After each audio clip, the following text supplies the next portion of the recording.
అలభ్య అక్షయ భక్తి భావ సుగంధమే ఈ వరకాళి పద్యరత్నాకరం. వేజండ్లపురములోని శ్రీ విశ్వమాత ఆదిపరాశక్తి పీఠాధీశులు భగవాన్ శ్రీ శ్రీ శ్రీ వెంకట కాళీకృష్ణ గురుమహారాజు గారు శ్రీ వరకాళి లీలా వైభవాన్ని మహత్తరంగా రచించగా శ్రీ వరకాళి పద్యరత్నాకరం గ్రంథంలోని 326 పద్యరత్నాలలోని వేజండ్ల శ్రీ వరకాళీమాత లీలా వైభవాన్ని తెలియజేస్తున్న 30వ భాగము 239 నుండి 249 పద్యరత్నాలను కూర్పు చేసి ప్రవచిస్తున్నది భగవాన్ శ్రీ శ్రీ శ్రీ వెంకట కాళీకృష్ణ గురుమహారాజు వారి దాసుడు వ్యాఖ్యాన వాచస్పతి బ్రహ్మశ్రీ ప్రభాకర స్వామి, హైదరాబాద్. మాత దృక్కులెల్ల మహిమతో ప్రసరింప, మాత దృక్కులెల్ల మహిమతో ప్రసరింప, అధములైన ధన్యులౌదురిలను జన్మ జన్మ ఫలము జగదంబ కరుణరా, జన్మ జన్మ ఫలము జగదంబ కరుణరా. కాళికాంబతనయ కనుము కృష్ణ. మహిమాన్వితమైన శ్రీ కాళీమాత చూపులు ప్రసరిస్తే అధములైన ధన్యులవుతారు. జగదంబ కరుణ జన్మ జన్మల ఫలంగా లభిస్తుంది అని చెబుతున్నాం. శ్రీ కాళీమాత చల్లని కంటి చూపు ఒక్కసారి ఎవరి వైపు ప్రసరిస్తుందో, ఎవరి పైన ప్రసరిస్తుందో వారిలోని దుర్గుణాలన్నీ సూర్యకిరణాలు పడిన మంచు పొరల్లా ఆవిరైపోతాయి. కష్టాలు దూదిలో పడిన నిప్పురవు మాదిరిగా క్షణకాలంలో భస్మమైపోతాయి. అంధులకు అంధత్వం తొలగించినప్పుడే వారు దృష్టిని పొందుతారు, అన్నిటినీ చూడగలుగుతారు. మూగవాళ్ళు మాట్లాడగల శక్తిని పొందుతారు. ఒక మాటలో చెప్పాలి అంటే ఆ తల్లి దృక్కులకున్న శక్తితో, అంటే ఆ తల్లి చూపులకున్నటువంటి శక్తితో, మహిమతో సాధకునికి అవసరమైనవన్నీ లభిస్తాయి. కాబట్టి ఆ తల్లి శ్రీ కాళీమాత దృష్టి తమపై ప్రసరించే విధంగా భక్తులు సాధన చేయాలి. శ్రీ కాళీమాత కంటి చూపు మహిమ వల్ల లక్ష్మీదేవి సేవికయై సేవలందించే కటాక్షం పొందుతారట అమ్మ భక్తులు. ఆ చూపు ప్రసరించిన వారు ఎలాంటి వారైనా ధన్యులవుతారు, ముక్తులు అవుతారు. జగన్మాత కరుణ లభిస్తే ఆ జన్మ గత జన్మ పుణ్యాల వల్ల లభించిన ఆఖరి జన్మ అవుతుంది అని పై పద్యంలో భగవాన్ శ్రీ శ్రీ శ్రీ వెంకట కాళీకృష్ణ గురుమహారాజు వారు తెలియచేస్తున్నారు.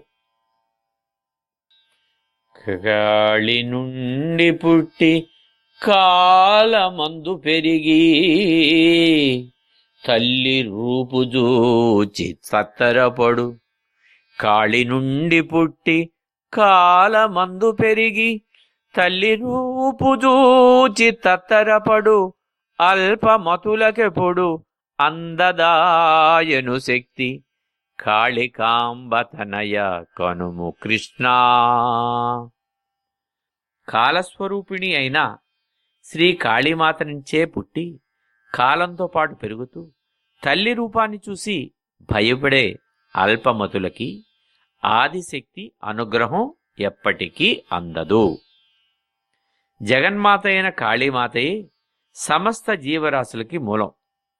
తల్లి గర్భం నుంచి వెలువడిన తరువాత వెంటనే మనకు ఆమె ఎలా ఉంటుందో తెలియదు, గుర్తించగలిగే సామర్థ్యము ఉండదు. ఊహ తెలిసే వరకు ఆ తల్లి చేసే సేవలు, పరిచర్యలే ఆ బిడ్డకు బాలారిష్టాలను తొలగిస్తూ లోకజ్ఞానం తెలిసే విధంగా సహాయపడతాయి.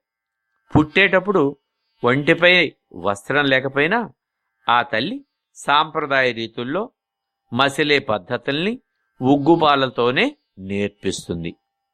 అన్నీ నేర్చిన తరువాత పరిసరాలను గుర్తించగలిగే ఊహలను సంతరించుకొని తల్లి బాగుండలేదు, అందవికారంగా ఉంది, భయం గొలిపే విధంగా ఉందని ఆమెను దూరం చేసుకుంటే ఈ బిడ్డకి పుట్టగతులుండవు. ఆ భయం కొలిపే రూపమే మనకు ఇంతకాలం సేవ చేస్తూ వచ్చింది అని తెలుసుకోవాలి. అలాగని మనం వికారంగా, ఒకవేళ అందవిహీనంగా, భయంకర రూపంతో జన్మించిన ఆ తల్లి అలాగే సేవలు చేస్తుంది గాని పురుట్లోనే బిడ్డను చంపిపారేదు, దూరంగా విసిరేయదు. అదే తల్లి ప్రేమ. ఆది పరాశక్తి నుంచి రూపం ధరించి అనంతమైన కాలంలో అనేక రూపాలు ధరించే జీవులలో శ్రేష్ఠులైన మానవులు ఈ రహస్యాన్ని తెలుసుకోలేక ప్రేమమూర్తిగా ఉన్న శ్రీ కాళీమాత రూపాన్ని చూసి భయపడుతూ ఉంటారు, తత్తరపడుతుంటారు. దానికి కారణం మతిహీనత, అతి తెలివి. మతిహీనులకు అమ్మతత్వం, శక్తితత్వం తెలియదు అంటారు పైపద్యంలో భగవాన్ శ్రీ శ్రీ శ్రీ వెంకట కాళీకృష్ణ గురు మహారాజ్. మునుల తపసుకెంతో మురిసిపోబుచునుండు అమరమైనదొక్క ఆదిశక్తి. మునుల తపసుకెంతో మురిసిపోబుచునుండు అమరమైనదొక్క ఆదిశక్తి. శుభములను కూర్చు శుభమూర్తి కాళిరా. శుభములెన్నొగూర్చు శుభమూర్తి కాళిరా. శుభమూర్తి కాళిరా. కాళికాంబతనయ కనుము కృష్ణ. ఈ సృష్టిలో శాశ్వతమైనది ఆదిపరాశక్తి ఒక్కటే. శ్రీ కాళీమాత మునుల తపస్సుకి ఎంతో మురిసిపోతూ శుభమూర్తి ఎన్నో శుభాలను ఇస్తుంది. సాధారణమైన మానవులు ఒక రోజులోనో లేదు ఒక సంవత్సర కాలంలోనో మారలేరు. జీవితాన్ని త్యాగం చేసి ఇహలోక బంధాల నుంచి విముక్తులు కాగలగాలి. ఇలా జరగాలి అంటే అకుంఠిత సాధన, శ్రీ కాళీమాత వైపే దృష్టిని కేంద్రీకరించి సంవత్సరాల తరబడి దీక్ష సాగించాలి. ఈ దీక్షలో అన్నపానాదులపై కోరిక నశిస్తుంది. కేవలం పీల్చే గాలే ప్రాణాధార శక్తిగా కూడా మారుతుంది. కొందరికి కోరికలు పూర్తిగా నశిస్తాయి. దేహం శిథిలావస్థలోకి వెళుతుంది. ఈ స్థితిలో వాళ్ళు శ్రీ కాళీమాత నామంలోనే రమిస్తూ ఉంటారు. అంటే ఆనందపడుతూ ఉంటారు, తన్మయులై ఉంటారు. ఈ స్థితిలోకి వచ్చిన మునివర్యులను చూసి ఆ తల్లి శ్రీ కాళీమాత ఎంతో మురిసిపోతుంది. తన కోసం అన్నీ త్యజించి దీక్ష సాగిస్తున్న మునుల్ని అక్కున చేర్చుకోవటానికి ఆ తల్లి ఆరాటపడుతుంది.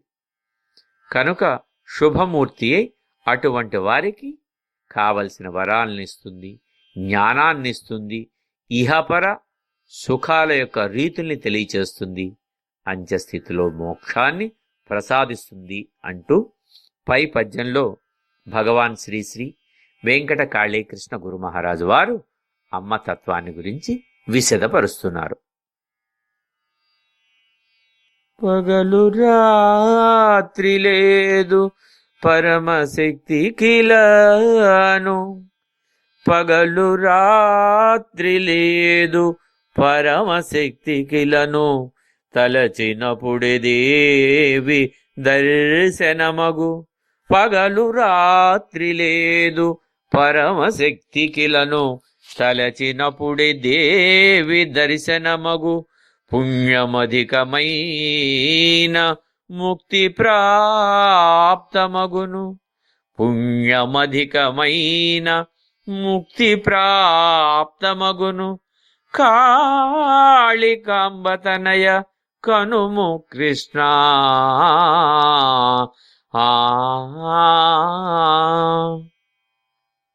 పరమశక్తికి రేయింబవళ్ల తేడా లేదు. ఎప్పుడు స్మరిస్తే అప్పుడు దేవి దర్శనం అవుతుంది. ఎక్కువ పుణ్యం చేసి ఉంటే ముక్తే లభిస్తుంది. ఈ లోకం ఎంతో విచిత్రమైంది, అంతకన్నా చాలా గొప్పది కూడా. లెక్కింపు కోసం రాత్రి పగలు అనే తేడా సృష్టించబడింది. జీవుల సౌకర్యం కోసం ఆ తల్లి శ్రీ కాళీమాత ఎన్నో ఏర్పాట్లను కావించింది. మానవులు నియమిత కాలంలో ఆహారం, విహారం, నిద్ర కలిగి ఉండటం వల్ల వాళ్ళు పగలంతా శ్రమించి రాత్రంతా విశ్రమిస్తారు. తద్వారా తిరిగి శక్తిని పొందగలుగుతారు. అలాగే కొన్ని జంతువులు రాత్రిపూట మాత్రమే సంచరించి జీవించే విధంగా సృష్టించబడ్డాయి. ఇలా మనుషులు, జంతువులు అన్ని పరిమిత కాలంలోనే జాగ్రత్తావస్థలోనూ, మిగతా కాలం సుషుప్త అవస్థలోనూ అంటే నిద్రలోనూ గడుపుతుంటాయి. కానీ సృష్టికి మూల కారణమైన శ్రీ కాళీమాత ఎల్లప్పుడూ లోకాలన్నిటినీ నిప్పు, నీరు, భూమి, ఆకాశము, గాలి, వెలుతురు అంటే పంచభూతాల రూపంలో ఉండి నిరంతరం శ్రమిస్తూనే ఉంటుంది. శుక్లాష్టమి మొదలు శుక్ల చతుర్దశి వరకు 7 రోజులలో చేసే 9 సప్తశతి పారాయణలలో పగలు రాత్రి తేడా లేకుండా పారాయణ చెయ్యాలి. అలాగే జపము, తపస్సు ఏ సమయంలోనైనా చెయ్యొచ్చు. సమయంతో సంబంధం లేదు. శ్రీ కాళీమాతకు రాత్రి పగలు భేదం లేదు. ఎప్పుడు తలచినా ప్రత్యక్షం అవుతుంది. అర్హత కలిగితే ముక్తిని ప్రసాదిస్తుంది అంటారు పై పద్యంలో పరమ పురుషులు పూజ్య శ్రీ శ్రీ శ్రీ వెంకట కాళీకృష్ణ గురుదేవులు. పుణ్యవంతుడెరుగు పుడమి జనని శక్తి, అల్పబుద్ధులకది అలవి కాదు. పుణ్యవంతుడెరుగు పుడమి జనని శక్తి, అల్పబుద్ధులకది అలవి కాదు. ఘనుల శక్తి నెరుగ ఘనులకే సాధ్యము, ఘనుల శక్తి నెరుగ ఘనులకే సాధ్యము. కాళికాంబతనయ కనుము కృష్ణ. ఎంతో పుణ్యం చేసిన వాడే శ్రీ కాళీమాత శక్తిని తెలుసుకోగలుగుతాడు. అల్పబుద్ధులకి అది సాధ్యం కాదు. ఘనుల శక్తిని తెలుసుకోవటం ఘనులకే సాధ్యమవుతుంది కదా. రత్నాన్ని గుర్తించాలి అంటే రత్న నిపుణునికే సాధ్యమవుతుంది కదా. అసలు పాపం ఏమిటి, పుణ్యం ఏమిటి, ఎలా గుర్తించాలి అని అనుకుంటే అవి రెండూ కనిపించేవి కాదు. ఇతరులకి ఆనందాన్ని కలిగించటం, సంతృప్తిని కలిగించటం, శాంతాన్ని నిలిపి ఉంచటం, తాను ఆనందంగా ఉండటం పుణ్యమైతే, పరపీడనం పాపం, పరులకు కష్టాన్ని కలిగించటం పాపం అని సూక్ష్మంగా చెబుతాం. కనుక క్రూరమైన పనులు చేస్తూ, జంతుహింస చేస్తూ, పరులని తమ మాటలతో చేతలతో బాధించి మానసిక వేదనకు గురి చేస్తూ అది చూసి ఆనందించేవాళ్ళు ఎప్పటికీ పాపాత్ములే గాని పుణ్యాత్ములు కాలేరు. పాపాత్ములు ఎప్పుడూ బాధపడాల్సిందే. జంతుహింసని విడనాడి వాటి యందు సద్భావన, ప్రేమ, జాలి అంటే మొదలైన గుణాలని కలిగి ఉండటం మూలాన మనుషులు సుఖంగా ఉంటారు. కేవలం జంతుజాలాలేడే కాకుండా సాటి వారి ఎడ, తోటి వారి ఎడ ప్రేమ, ఆప్యాయత, మమత, అనురాగాలతో ఉన్నవాళ్ళు సుఖపడతారు, ఇతరుల్ని సుఖపడనిస్తారు. దానికే హిందీలో ఒక మాట చెబుతారు, జీవో ఔర్ జీనేదో, లివ్ అండ్ లెట్ లివ్. నువ్వు సుఖంగా ఉండు, ఇతరులను సుఖంగా ఉండనివ్వు అని దాని భావం. జంతువులు కూడా ఎంతో హాయిగా ఆనందంగా బ్రతుకోగలుగుతాయి మనుషుల యొక్క ఈ ప్రవృత్తి వల్ల. మానవుల యందు సోదర ప్రేమను చూపిస్తూ వారికి ఆధ్యాత్మిక విషయాసక్తిని కలిగిస్తూ లోక కళ్యాణం కోసం చేపట్టే కార్యక్రమాల వల్ల మనుషులు పుణ్యాత్ములవుతారు. పుణ్యాత్ములు ఎప్పుడూ సంతోషంగా ఉంటారు. లోకంలో ఎక్కడైనా ఎవరికైనా బాధ కలిగినా అవి తమ సొంత బాధలుగా భావించి చేతనైనంత వరకు నివారణా మార్గాల్ని చేపడతారు. లేదు అంటే ప్రేమ, జాలి, దయ, సానుభూతిని చూపిస్తారు. తమ సంపాదన నిల్వ చేసి దాచుకోవటానికి కాక పరుల సేవ కోసం వెచ్చిస్తారు. అదే వారికి తృప్తి, ఆనందం. దైవగుణాలంటే ఇలాంటివి. అందువల్ల పుణ్యాత్ములైన వాళ్ళు మాత్రమే ఈ పుడమిలో శ్రీ కాళీమాత శక్తిని తెలుసుకోగలుగుతారు. అలాగే ఘనుల శక్తిని తెలుసుకోవటం ఘనులకే సాధ్యమవుతుంది. పుణ్యశాలురైన ఉపాసకులు వారి సాధనతో శ్రీ కాళీమాత అనుగ్రహాన్ని పొంది వారిలో ఉన్న ఆది పరాశక్తిని దర్శిస్తారు. అద్వైత సిద్ధితో ఆ తల్లి శక్తిని గ్రహించగలుగుతారు. దాసులైన వారు తల్లి కృపను పొంద ఉత్తమమగు జన్మ ఉరికి వచ్చు. దాసులైన వారు తల్లి కృపను పొంద ఉత్తమమగు జన్మ ఉరికి వచ్చు. కర్మ బట్టి జన్మ ఖచ్చితముగా గల్గు కాళికాంబతనయా కనుము కృష్ణ. తల్లికి దాసులై ఆమె అనుగ్రహాన్ని పొందితే ఉత్తమ జన్మ ఉరుకుతూ వస్తుందట. కర్మను బట్టి జన్మ తప్పకుండా ఉంటుంది. శ్రీ కాళీమాతకు సేవ చేసేవారు ఎప్పటికైనా ఆ తల్లి కరుణను పొందుతారు. కాని ఆ తల్లికి దాసులై సేవ చేసేవాళ్ళు కాళీమాత అపారమైన కృపకు పాత్రులవుతారు. దాసులైన వాళ్ళు ధన్యులవుతారు. తమను తాము పూర్తిగా ఆ తల్లికే అంకితం చేసుకుంటారు. వారికి వ్యక్తిగత అవసరాలు అనేవి పెద్దగా కనిపించవు. తల్లి సేవే పరమార్థంగా ప్రతిక్షణం ఆమెకి ఏం చేయాలి, ఎలా చేస్తే సంతోషపడుతుంది అనే భావనతో నిత్యం ఆ తల్లికి సమీపంలో ఉంటారు. రేయి పౌలు అనే భేదం మరిచిపోయి తల్లి పాదాల వద్దే తన జీవితం ఎన్ని జన్మల పుణ్యఫలంగా ఇలాంటి భాగ్యం కలిగింది ఈ జీవితానికి, ఎన్ని జన్మలకైనా ఆవిడ పాదాల వద్దే చోటు కావాలి అనే తాదాత్మ్యతలో మునిగిపోతారు. హనుమంతుడు శ్రీరాముడికి దాసుడై ఇలాంటి సేవే చేశాడు. అందుకే హనుమంతుడు లోకపూజ్యుడయ్యారు, చిరంజీవి అయ్యారు. మళ్ళీ ఆ రామదర్శనం ఇప్పించగలిగిన సమర్థుడయ్యారు. అలాంటి వారికి నిజంగా అలాగే జరుగుతుంది. వారి కోసం ఉత్తమమైన జన్మలు ఉరికి ఎదురేగి వస్తాయి. ఆ జన్మలు వారి కోసం ఎదురు చూస్తూ ఎప్పుడు వారికిచ్చి తరిస్తామా అని చూస్తూ ఉంటాయి. కర్మల్ని బట్టి తీరని కోరికల వలన ఖచ్చితంగా పునర్జన్మ లభిస్తుంది అంటూ పై పద్యంలో భగవాన్ శ్రీ శ్రీ వెంకట కాళీకృష్ణ గురు మహారాజు వారు తెలియచేస్తున్నారు. హరి అనియడు పదము ఆపదల బాపు శివుని నామమెంతో శ్రేయమొసగు. హరి అనియడు పదము ఆపదల్ బాపును శివుని నామమెంతో శ్రేయమొసగు. బ్రహ్మనామ జపము బాగుపరచుమదిన్ కాళికాంబతనయ కనుము కృష్ణ. హరినామ జపం ఆపదను పోగొడుతుంది. శివనామం శ్రేయస్సుని కలిగిస్తుంది. బ్రహ్మనామం మనస్సుని బాగు చేస్తుంది. త్రిమూర్తులైన బ్రహ్మ, విష్ణు, మహేశ్వరులు లోకరక్షణకై శ్రీ కాళీమాత సంకల్పంతో అవతరించారు. ఆ ముగ్గురి నామాలు జపించటం వల్ల వచ్చే లాభాలు ప్రత్యేకంగా ఉన్నాయి. విష్ణునామం జపించటం వల్ల ఆపదలు తొలుగుతాయి. ఈశ్వర నామాన్ని జపించటం వల్ల సాధకునికి కీర్తి, శ్రేయస్సు మొదలైనవన్నీ లభిస్తాయి.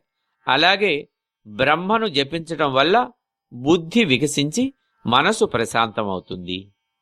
ఆత్మశుద్ధిని పొంది ముముక్షువులవుతారు.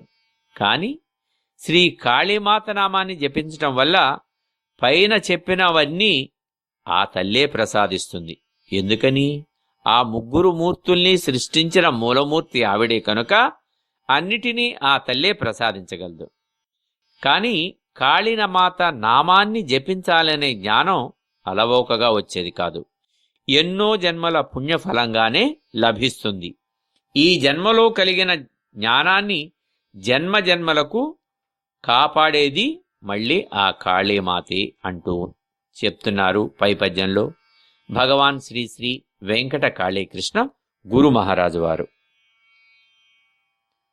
బ్రహ్మదేవుడిచ్చు బహువిధ విద్యలన్ శ్రీనివాసుడిచ్చు సిరులనెప్పుడు. బ్రహ్మదేవుడిచ్చు బహువిధ విద్యలన్ శ్రీనివాసుడిచ్చు సిరులనెప్పుడు. పదవులొసగి ప్రోచు పరమశివుడు ధరన్. పదవులొసగి బ్రోచు పరమశివుడు ధరన్. కాళికాంబతనయ కనుము కృష్ణ. బ్రహ్మ విద్యల్నిస్తాడు, విష్ణువు సంపదల్నిస్తాడు, పరమేశ్వరుడు పదవుల్నిస్తాడు.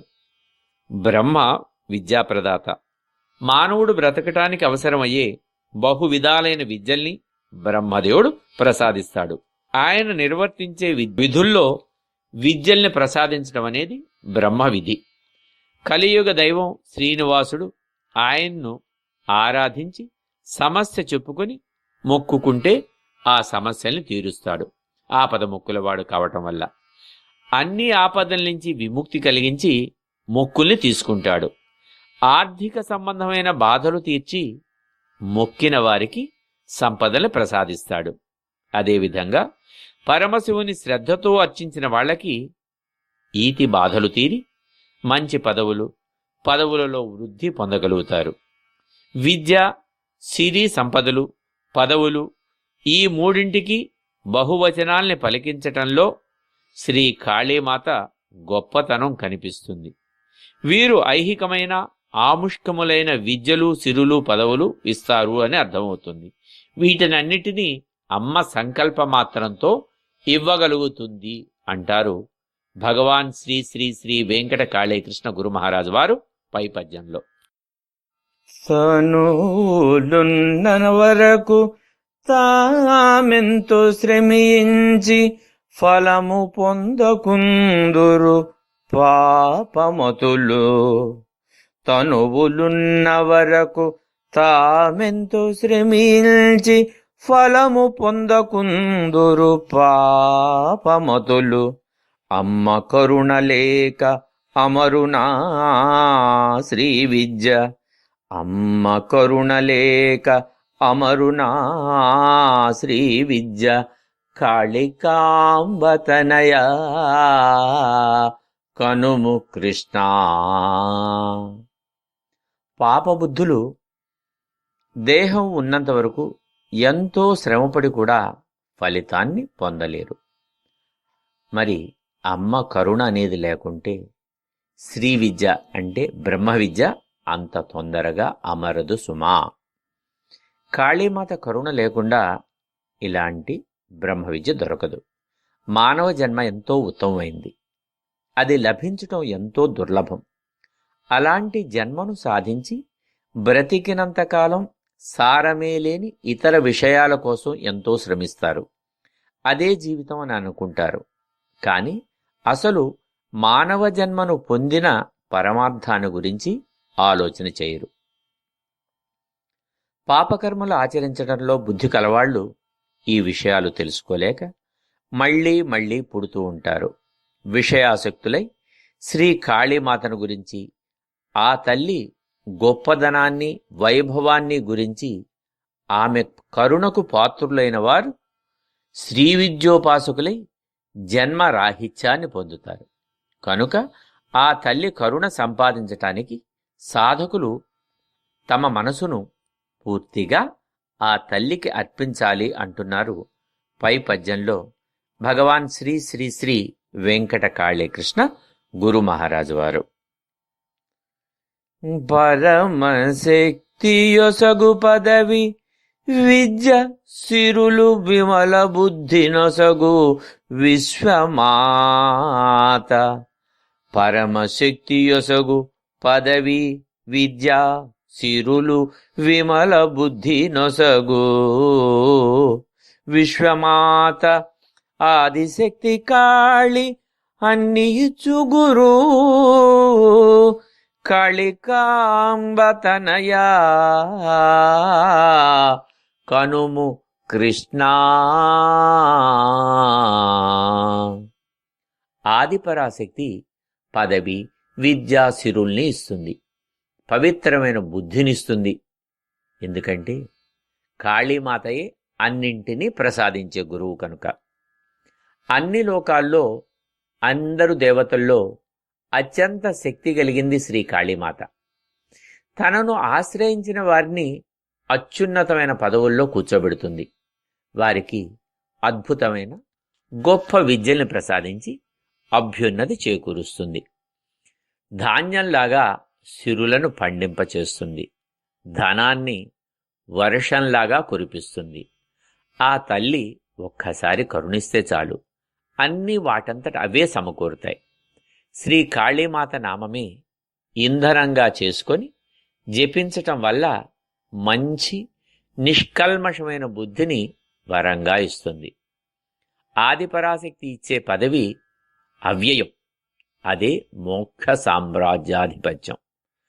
విద్య బ్రహ్మ విద్య, వివిధ రకాల సిరులు ప్రసాదించగలిగేది ఆ తల్లియే. ఆదిపరాశక్తి శ్రీ కాళీమాత సృష్టి నుండి అనేక రూపాలుగా ఆవిర్భవించింది. ఎందుకని బహుశ్యాయాం ప్రజాయేతి, నేను అనేక రూపాలు తాలుస్తాను అని సంకల్పించినంత మాత్రాన కావలసిన రూపాన్ని తీసుకోగలిగిన శక్తివంతురాలు అమ్మ కనుక అన్నీ ఇవ్వగలిగింది. అందరికన్నా ముందు ఉన్న గురువు ఆ తల్లి శ్రీ కాళీమాతయే అని పై పద్యంలో భగవాన్ శ్రీ శ్రీ శ్రీ వెంకట కాళీకృష్ణ గురు మహారాజు వారు తెలియచేస్తున్నారు. సకల ప్రాణులందు శక్తి రూపము చూచి మెలగుచుండ జగతి విలువ పెరుగు. సకల ప్రాణులందు శక్తి రూపము చూచి మెలగుచుండ జగతి విలువ బెరుగు. అన్ని ప్రాణులకును ఆత్మ ఒక్కటేయగు. అన్ని ప్రాణులకును ఆత్మ ఒక్కటేయగు. కాళికాంబతనయా కనుము కృష్ణ.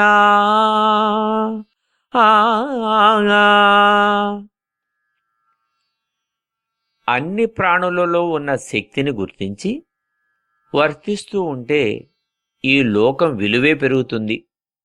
మొత్తం అన్ని ప్రాణులకు ఒకటే ఆత్మ అవుతుంది. అందుకే కదా మనం కూడా ఒక శ్లోకంలో చదువుకున్నది, సర్వభూతస్థమాత్మానం సర్వభూతాని చాత్మని ఈక్షితే యోగయుక్తాత్మ సర్వత్ర సమదర్శనః అన్నది శ్లోకం. ఇదే భావం. లోకంలోని సమస్త ప్రాణికోటి యందు ఉండే ఆత్మ ఒకటిగానే ఉంటుంది. ఎలాగంటే మర్రి చెట్టు విత్తనం సూదిమన ప్రమాణంలో ఉంటుంది. దానికి తగ్గట్టుగానే దానిలో శక్తి దాగి ఉంటుంది.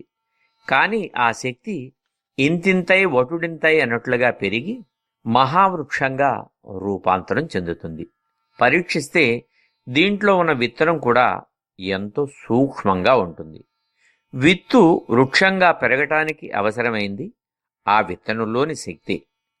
మరలా తనలా ఉండే విత్తనం తయారవటానికి కూడా మూలం విత్తనమే. అంటే పదార్థాలను బట్టి శక్తి రూపం మారుతుంది. కానీ దానిలోని అంటే ఆత్మలోని శక్తి గాని ఆత్మ రూపం గాని మారదు. మానవుల్లో సంతానోత్పత్తికి అవసరమైన బీజం ఒకటే. ఎన్ని తరాలు మారినా వారందరూ ఉద్భవించేది మూల బీజం నుంచే. వంశ చరిత్రలకు మూల బీజమే కారణం. వంశంలో ఎవరైనా శ్రీ కాళీమాతను ఆరాధించి ఉంటే తరతరాల సంతానానికే విలువ పెరుగుతుంది. మేము ఫలానా మహాకవిగారి తరం వాళ్ళం అని చెప్పగానే చరిత్రలో ఆ కవిగారు, ఆ నాయకుడు, లేదు ఆ మహనీయుడో ఎవరైనా సరే చేసిన సేవలు ఎక్కువ మంది చదివి ఉంటారు గనక వారికి ఒక ప్రత్యేకమైన విలువనిచ్చి గౌరవిస్తారు. ఎన్ని తరాలైనా ఆయా వ్యక్తుల కీర్తి తరిగిపోకుండా ఉండటానికి కారణం వారు శ్రీ కాళీమాతను ఆత్మగురువుగా ఆరాధించడమే. సమస్త ప్రాణులలో శక్తి రూపంలో ఉన్న శ్రీ కాళీమాతను తెలుసుకొని నమస్కరిస్తుంటే మిథ్యారూపమైన ఈ జగత్తు దేవి రూపం అవుతుంది. బహువచనం, సంఖ్యావాచకాలు నశించి ఒక్కటే సత్పదార్థాన్ని అనేక విధాలుగా చెబుతున్నారు అనే జ్ఞానం కలుగుతుంది. కుండలలో వేరుగా ఉన్న నీరంతా ఒక్కటే అనే విషయం బోధపడుతుంది. ఏకం సత్ విప్రా బహుదా వదంతి అనేటటువంటి వేదవాక్యానికి అర్థం స్ఫురిస్తుంది. ఒక్కటే అయినటువంటి ఆ తల్లి యొక్క శక్తి అనేక రూపాలలో, అనేక ఆకారాలలో, అనేక విషయాలలో, అనేక సంఘటనల్లో భిన్నంగా విభిన్నంగా వ్యక్తమవుతుంది అని మనకి తెలుస్తుంది.